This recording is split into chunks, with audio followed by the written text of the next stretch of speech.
So we are already live. Oh, I think you use already. you use the mic will be okay. Okay, can you hear me okay? I can hear you. I heard you when you were using the mic. Is that better? That's up close Now, enough. yes, perfect. Very, very good. Okay. So tell me, how have you been, Mac? I've been okay. Yourself? Oh, very, very well. Yeah. We've been anticipating for this. That's been on and off, on and off. I don't know. hmm But so glad Yeah. to have you here. Well, I'm glad to have be had here. It has been a while. I've been waiting Mm, for this day. Yeah. All right, so without wasting any more time, okay, it's going to be an interactive session, of course. Let's dive right into it. Welcome to Momsiba Talks Daily Podcast, where we have honest conversation about relationship, culture, and the realities of modern life.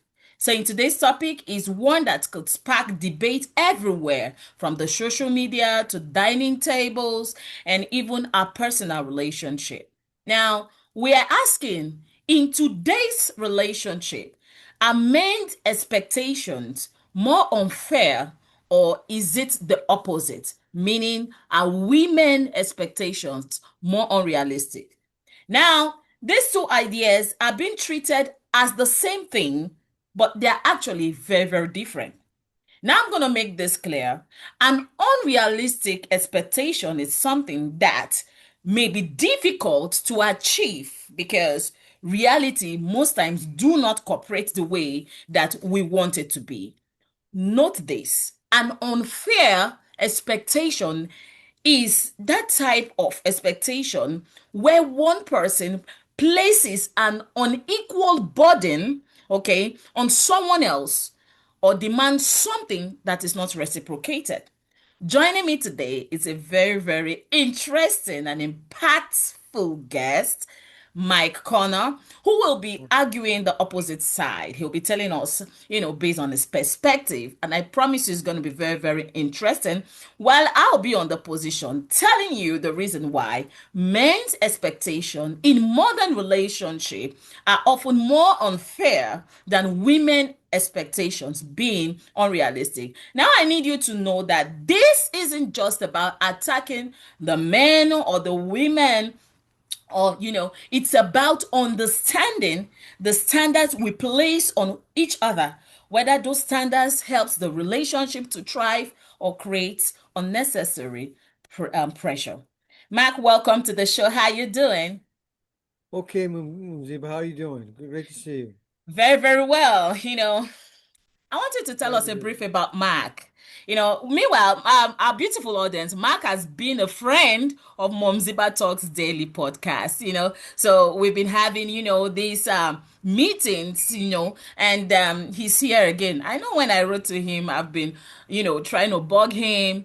I wanted to come say something. I wanted to come talk about this, and he took up the stage to do that today. So, Mark, please tell us a brief about who you are and the country where you're from. So let our audience know a little about it before we dive right into it.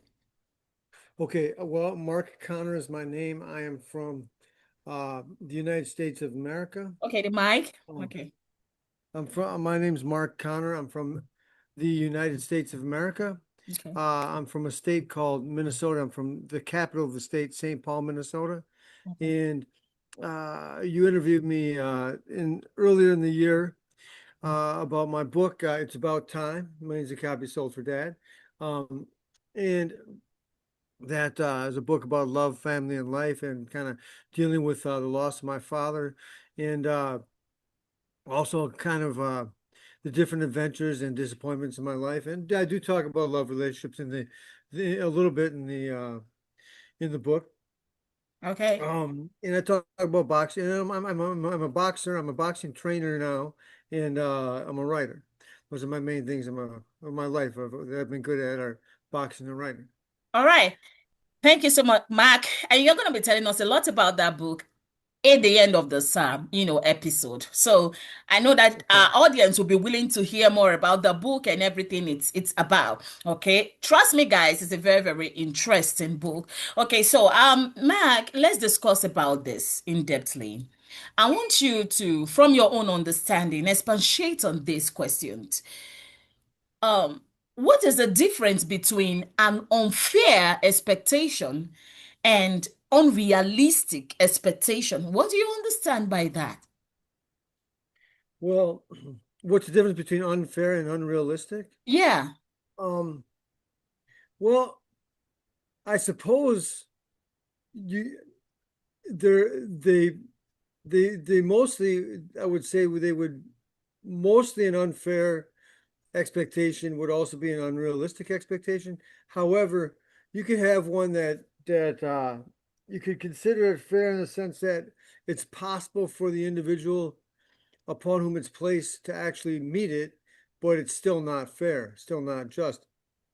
And Okay. actually, I believe that if two people end up in a committed relationship, which I Relationship. would see as a marriage, Okay. um, that at times it would not be unjust or it would not be unreasonable for someone to meet an unfair expectation Okay. to make things go because you have to work with each other. But generally speaking, when you expect someone to do something that isn't that's impossible for that person, then it's just not going to happen. So it's detrimental to both people. Okay. Okay. So do you think that an expectation can both be unfair and unrealistic at the same Oh yeah, time? So yeah. how? I'd say in most cases they probably would be.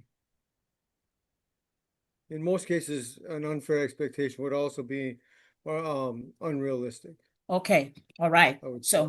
So do you feel relationship are suffering more from standards or from communication? Because this has been major questions I've been saying online, and people have been asking, what are those? I think is standards are the more issue of relationship. Some people say no, it's communication. So from your own perspective, statistics you've gathered so far and from experiences, do you feel relationship are suffering more from standards or from communication?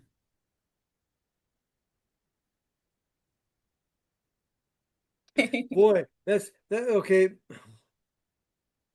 Um, well, so on the one hand, it's hard to say that without it just being what my personal experience would be, but so I don't know necessarily what other people's relationships are, but at the same time, uh, standards or communication, I think that uh, probably probably communication would be the first the first necessary uh,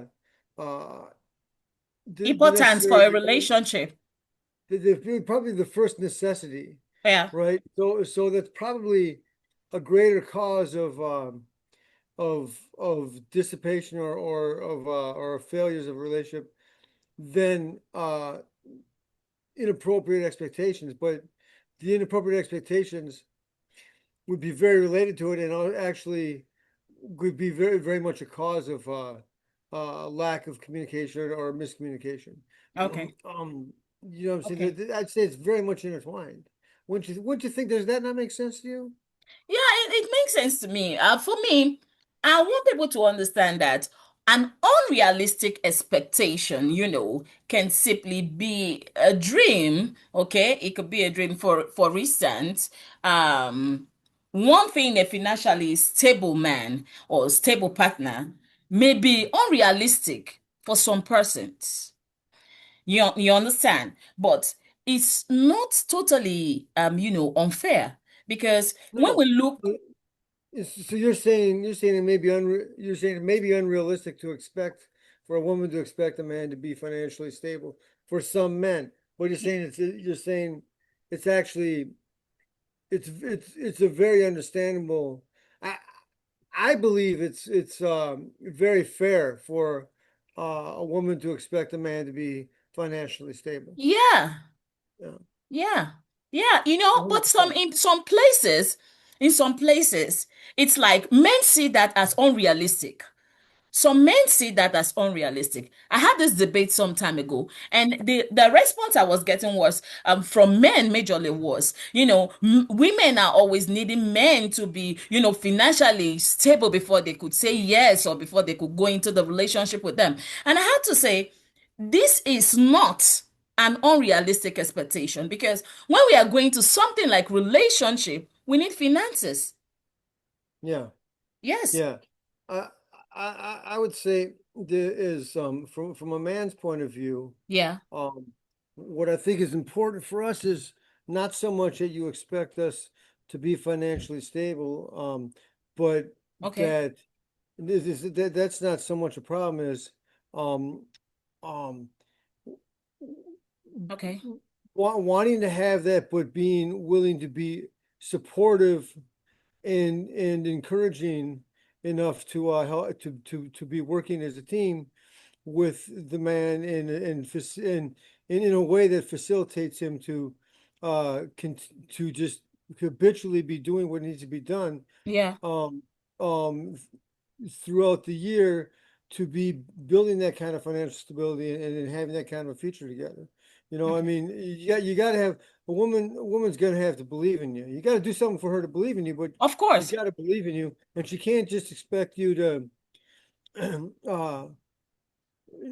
I mean, you got to understand that the guy maybe is not as established today as he's going to be 3 years from now. Yeah, You know, exactly. Exactly. And that brings me to the point where it becomes unrealistic most times when a woman sets it as a pattern, like this is what I want. This is a law for me to settle down with any man. He must be financially stable. And this brings me to the advice to my women folk to make them understand that the fact that a man is not financially stable today and he is hardworking, he's consistent, he has promises, he has vision. Okay, it's not suitable for you to say, I scrap this man out, I can't settle down with him because his future, you don't need to judge his tomorrow by the now. Okay, you don't need to, as a woman, you don't need to judge the tomorrow of a man who you've seen that he's a promising young man. He's working, he's trying, he can give you what he has, and he's still trying to give you the best. It's not enough for you to scrap him out when it comes to ask you, okay, like, I want us to do something together. I want us to be in a relationship. I want us to be a thing. I want us to start having children. But definitely, men, on the other hand, should not take it like, okay, fine, because this woman is she likes me for who I am. I should just pick it as a comfort zone and to relax while she keeps on making the money, taking care of the relationship and all those kind. That is really now being unfair from the man. Okay, so an unfair expectation usually requires someone to sacrifice more than they already have to sacrifice. So when a man stands at the point of leaning to his comfort zone because the woman tends to be understanding and accepting him to move with him, not judging him with his today, but rather believing that tomorrow can be better, should not make men to really be unfair to their women. So my main points are many men often expect traditional benefits while wanting modern freedom. And this is what I mean. Many men say they want a modern woman who contributes financially to the family, but still expect that woman to handle most of the cooking. She handles it. She handles childcare. She handles emotional labor. She handles relationship maintenance. My question for you, Mark, is this: if both partners work full time, then why should partner, like the woman, carry most domestic responsibility? Why? Don't you think that is unfair? no. No. Are you trying to be biased now? So tell me, why do you say no? I don't say, I don't believe that I don't believe that responsibilities of keeping a house livable is something that's entirely a woman's responsibility. I believe it's something that is a cooperative endeavor. Okay, Um, it's supposed to be a mutual thing. right. But I believe that it's it's more natural for a woman to be doing things that make a home, to make, which is why one of the terms for the two terms that I remember growing up, that women who lived in, who did not work, were referred to as either housewives or homemakers. Okay. But but um um there's it's not a good thing Okay. that both, if you talk, when we're talking about marriage, and like what do you mean, like in the United States now, Okay. it's I don't even know if I think more than 50% of the people, uh more than 50% of couples living together are not married. It's a really, and I find that to be an unfortunate thing. Mm-hmm. And Mm-hmm. and I'm not married. I'm single and I'm not married, and I find that to be an unfortunate thing also. But Okay. there are a couple of things. Um, One, we have we've got two different economic um ideas are clashing with each other right now. Okay. One is one, it's just capitalism and socialism.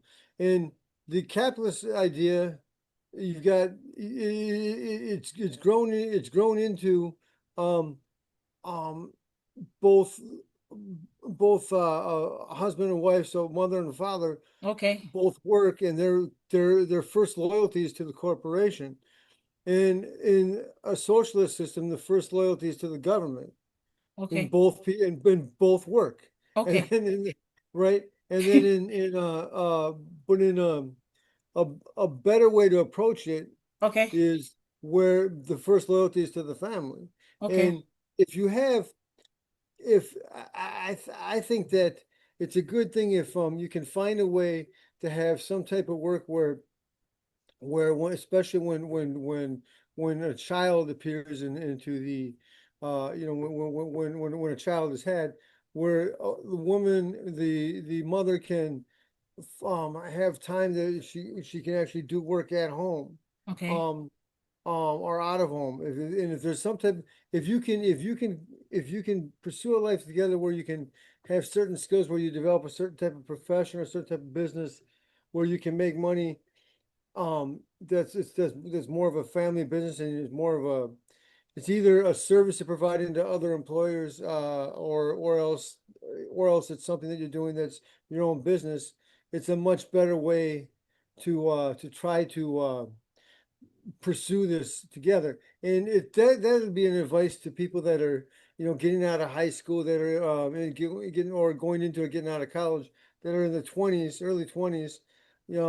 If when they're thinking of relationships, I think that that's a way that people should think of their professional lives and their family lives Okay. differently Okay. than what we know from before. Does that make sense? It makes sense. So, definitely you're saying that um, it shouldn't just be on the mother alone. It should be a mutual thing. Even if a woman is supposed to, take care of things and the family, chores and all those kind of things. But when there is need for the man to be understanding that this woman has gone to work and she should be tired, and the man is less busy, he could help also taking care of the chores and the children as well, right? Yeah, well, but first of all, he's not going to be less busy. I mean, I mean, if we're thinking of a guy that's working, Of he's course, not less going to be. busy because he should come But back from work. yeah, but the thing is, um, when it comes to when it comes to meals and taking care of the house, and when it comes to young children, especially the first 5 years, but even the first 10 years, Yeah, um, the mother is normally much more present and much more active. It's just a natural thing yeah, with the younger children, and yeah, needs to give that kind of care. And especially with boys. At a certain point, though, when I mean, and this will start maybe 5 or 6, but especially when you get to be 8 to 12 or whatever, even a little younger than that. boys that need to really be around their fathers. They need to be doing things like athletic stuff, Yeah, or yeah, or just helping in the yard, or just yeah, learning mechanical stuff or whatever. yeah. Um, and that's a really normal thing. So so it's like I'd say that it's really normal for uh for men to be involved with their children's lives, but in a way that they're taking care of things that are normally things that there's certain things that men will be doing more than women will be doing, certain things that women will be doing more than men will be doing. But Okay. being, I mean, but coming home and being involved with the homework, or being involved with afterwards, and not just kind of coming home and just having something to drink and just like, um nodding off in front of the TV. It's just, you guys got to be aware of what's happening. Okay. All right. Beautiful. So let's look at very, very beautiful. Connor, I'm so much enjoying this a lot. Okay, so let's look at emotional labor gap. In most places, okay, many women are expected to plan family events, mm, maintain family and relationship, manage emotional conflict, support their partner emotionally. Yet, many men are being praised for doing minimal emotional work. Why is emotional labor often invisible when discussing relationship contribution? Because relationship does not thrive on money alone. Someone is usually carrying the emotional weight, and too often, and that someone most times are the women. Why is it like that? Do you think it is unfair? I want to hear from you. Is emotional labor supposed to be only for the woman as well, or should be mutual? I mean, emotional labor, LABOR, labor, you're saying? Yes, like labor, like the labor gap, emotional labor gap, where women are expected most time to plan family events, maintain the family relationship, manage emotional conflict, support their partner emotionally, and the man gets to just do minimal emotional work into the relationship. Do you think that it's supposed to be like that, or it's something that have to be mutual? The woman is not supposed to be the one always doing all days I've listed. Most times it has to be from both ends. Well, Why are you laughing? I, well, I don't know. I mean, I think planning family events is just decide what the family's going to do this or the family's going to do that. And in terms of, I mean, you know, if you're gonna, I mean, What about the if conflict in the family? Why should it be always women settling the conflict in most relationships? Isn't that being unfair? how well I mean, this is pretty abstract. How do I don't understand.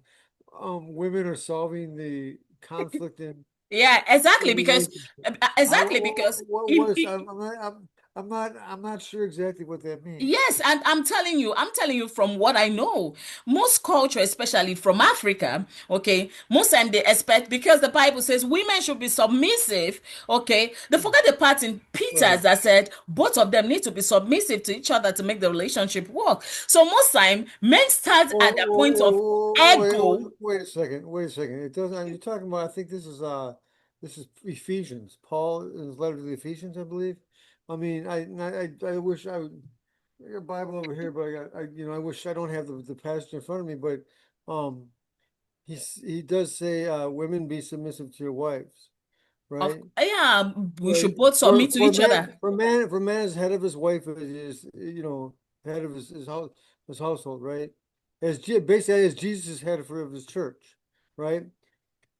And so he lays his life down for her, right? Yeah, And yeah. he basically in Shh. that passage, what Paul is saying is he's saying, but he doesn't tell his he doesn't say men be submissive. He doesn't say men be submissive to your wives. He tells wives be I'm submissive. going to share that with But you, but Peter. It's but written in the scripture that we should both submit to one another. well, wait a second. What he says is he says that his body basically says her body is his, but then he says his body is hers. He does say that. And that's why he lays his life down for her, because his body belongs to her. Do you, Right. So they're basically he basically that's what he's saying is that each other the husband and wife their bodies belong to each other. each other, yeah. Are you pulling out the Bible? Make sure it's a Catholic Bible now. I'm Yeah, just kidding. I want to show you in the scriptures. I want to prove my point to you. I want to prove my point Well, to you. you might A minute. hypothetically speaking. I think we are deviating, but I'm kind of enjoying it right now. But Oh, submit I am too, one to another. Okay, scriptures. I want to show you that. if you must. I, I want to show you that.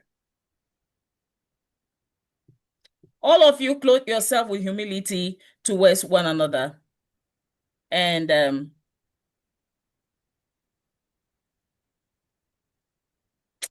Mark, I'm gonna really take my time to because we don't really have time. We already have 5 minutes remaining. You know, this is supposed to be a 5 30 minute. minutes. I'm yes, 5 minutes, just 5 minutes. This is 2:25, and this is just for 30 minutes. I'm gonna take my time to get the scripture and send it to you via your email to prove to you that I saw that in the scriptures.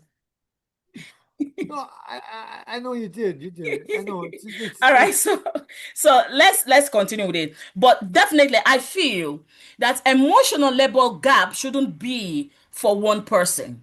That is when it's being unfair and yeah. unrealistic right Well, now. It here's the thing should though is be the yeah. the position of both the man and the woman to make sure that when there are conflicts, they come together to make sure that it's sorted out. It's not only the woman trying to make everything work. Do you Men and understand me? women, but men and women communicate differently. So like there was the whole emotional thing about emotional conflict and so forth. It's like, you're gonna over a period of time you're gonna realize that you got to figure out how to communicate with each other. Which Okay. probably should be something you try to figure out how to do before you get married. Definitely, that's why there is courtship, where we have to. That's a talk for another day because most people go dive into marriage partnership without, getting time to talk things out with their partner Yeah. and sort out things to know if this person is really going into this relationship with unrealistic standards or unfair expectations. So now to everyone listening, we've been having this conversation and it has been so beautiful. And I want to throw this question to the house. You listening to this podcast right now, do you think relationship expectation have become more balanced or confusing, especially in modern relationship? The second question is, what expectation from your partner do you think is unfair? Do let me know. Let me know via my, Facebook. You can DM me at Momziba. Okay, let's talk about it. Okay, you can drop it there or even on TikTok or via my email at momziba@gmail.com. You can also answer this question and drop it there. What's one expectation you have had to unlearn? Okay, so what are those expectations? Like people who goes into different relationship and then you've been in your relationship and after a lot of arguments, like I and Connor has been arguing right now and everything, we came to a consensus. So tell us, what's one expectation you have to throw away and learn another one that is good for your relationship? I want to emphasize that this is not actually about proving that men are bad or women are perfect, but it's about building your relationship positive wise. I want you to understand that the healthiest relationship are not built on outdated gender roles or impossible standard. They are built on reciprocating and respect, accountability and shared effort. So Mark, briefly tell us about your book. Just briefly, a minute, just tell us about your book. Okay, it's about time. Millions of copies sold for Dad. It's a it's a saga wrapped around a package of poems, guarded by angels, and it gives a little bit of the history and culture of St. Paul. Talks a little bit about my Irish and Catholic heritage, about boxing, and kind of at the end talks a little bit about the riots that happened in 2020 in Minneapolis and in St. Paul. My parents being from both of the areas where the riots were, and it's about love, family, and life. Okay, And okay, okay, okay. So we can get it on Amazon, right? absolutely, you can. Okay, so Mac, I want you to be sending in the link for your book. I can put it as well on my website. I can do that for you. Okay, and I want you after this to please let people know about Mom Ziba Talks, especially entrepreneurs. If you have book writers, let them know about this place. This is a place where we help people to get to the global audience. Okay, is that fine? I'm gonna tell everyone. Thank you so much. I'll be expecting. We'll talk more later. God bless you. It's great to hear from you. It's great to God see you. bless you too. Thank you everyone for What joining is Mom Ziba Talks Daily Podcast. Let us know where you stand on today's debate. Are men expectations unfair or women expectation more realistic? Till next episode, keep talking, keep learning, and keep growing. Bye. Bye. Bye.